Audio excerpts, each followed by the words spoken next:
Dear believers in Jesus Christ, warm greetings to everyone. Welcome back to 180 Turn.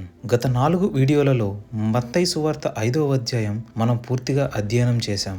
ఇంకా ఆ videos చూడని వాళ్ళు ఎవరైనా ఉంటే వెళ్ళి చూడవలసిందిగా ప్రేమతో కోరుతున్నాను. Before we begin, I have a small request. While watching this video, please keep your Bibles open and follow along with the verses for better understanding. Okay, మనం ఒక్కసారి 5వ అధ్యాయంలో ఉన్నటువంటి 48 వచనాలను రీకాప్ చేసుకుందాం.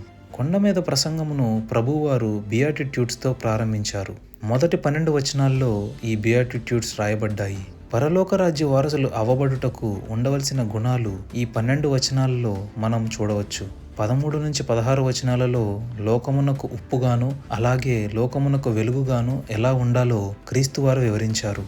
ఇంకా 17 నుంచి 48 వచనాల వరకు చూసుకుంటే ధర్మశాస్త్ర నెరవేర్పు అనగా పాత నిబంధనలో ఉన్నటువంటి దేవుని ఆజ్ఞలను మరింత లోతుగా వివరింపజేసి వాటిని ఏ విధంగా అనుసరించాలో తెలియజేయటం.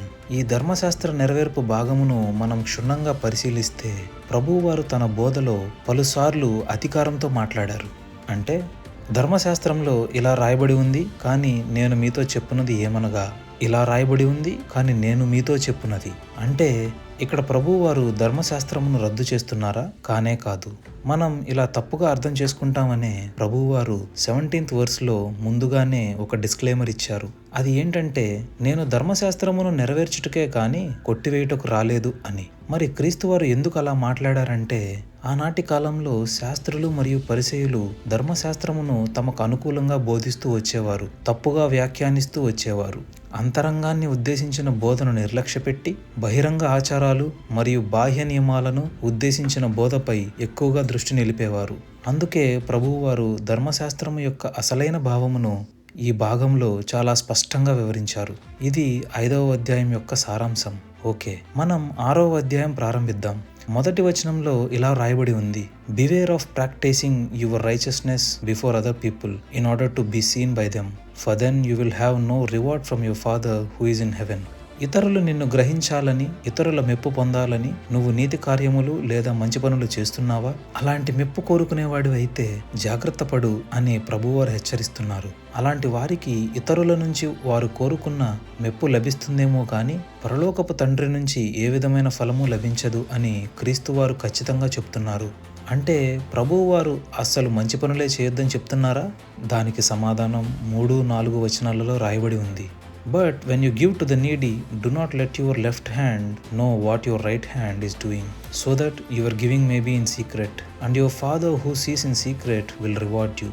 నీవు ధర్మము చేసేటప్పుడు నీ కుడి చేతితో చేసినది నీ ఎడమ చేతికి కూడా తెలియకూడదు. అప్పుడే రహస్యమందు చూచు నీ పరలోకపు తండ్రి నీకు ఫలమిస్తారు అని క్రీస్తువారు పేర్కొన్నారు.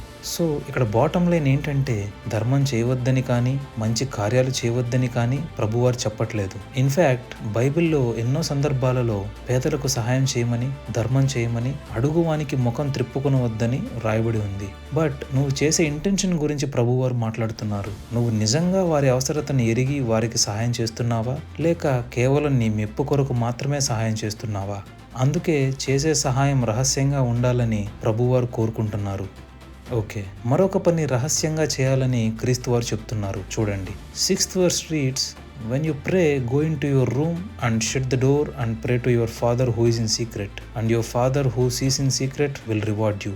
నువ్వు ప్రార్థన చేసేటప్పుడు మనుషులకు కనపడాలని బహిరంగముగా వీధులలో నిలబడి లేక సమాజ మందిరములలో నిలబడి ప్రార్థన చేయవద్దని యేసుక్రీస్తు చెప్తున్నారు. మరి ఏ విధమైన ప్రార్థన చేయాలంటే, నీ గదిలోనికి వెళ్ళి తలుపు వేసుకొని రహస్యమందున్న నీ తండ్రికి ప్రార్థన చేయము, అప్పుడు రహస్యమందు చూచు నీ తండ్రి నీకు ప్రతిఫలం ఇచ్చును అని ప్రభువారు చెప్తున్నారు. ఇక్కడ బహిరంగ ప్రార్థన తప్పు అని ప్రభువారు చెప్పలేదు. ప్రజల మెప్పు కోసం ప్రార్థనని ప్రదర్శనగా చేస్తే అది తప్పని చెప్తున్నారు.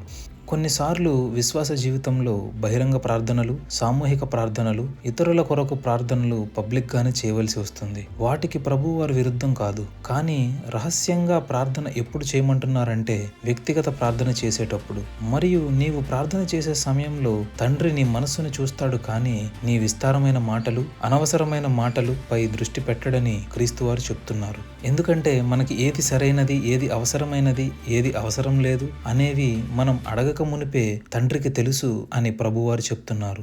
తండ్రికి అన్నీ తెలుసు అన్నప్పుడు అసలు ప్రార్థన చేయటం ఎందుకంటారా? ఈ ప్రశ్నకు సమాధానం మనకు ఈ భాగంలో లభించదు, కానీ పరిశుద్ధ గ్రంథమును అంతా లోతుగా అధ్యయనం చేసిన స్కాలర్స్, థియోలాజియన్స్ ఇలా చెప్తారు. తండ్రికి అన్నీ తెలిసినప్పటికీ మనం ఎందుకు ప్రార్థన చేయాలంటే, ప్రార్థన అంటే కేవలం నీ అవసరతలను, నీ కష్టాలను దేవునికి చెప్పటం కాదు. ప్రార్థన అంటే దేవునితో మాట్లాడటం, దేవునితో సంబంధం కలిగి ఉండటం, దేవునితో సాన్నిహిత్యం పెంచుకోవడం. ప్రార్థన అనేది నువ్వు దేవునిపై ఆధారపడే స్వభావాన్ని పెంచుతుంది. ఓకే, ఇప్పటి వరకు మనం ఎలా ప్రార్థన చేయాలి, ఎలా చేయకూడదు అనేది చూసాం. ఇప్పుడు ప్రభువారు అక్షరాల ఏం ప్రార్థన చేయాలి అని చెప్తున్నారు. ఈ అంశం మనం రాబోయే వీడియోలో అధ్యయనం చేద్దాం. I'm gonna conclude.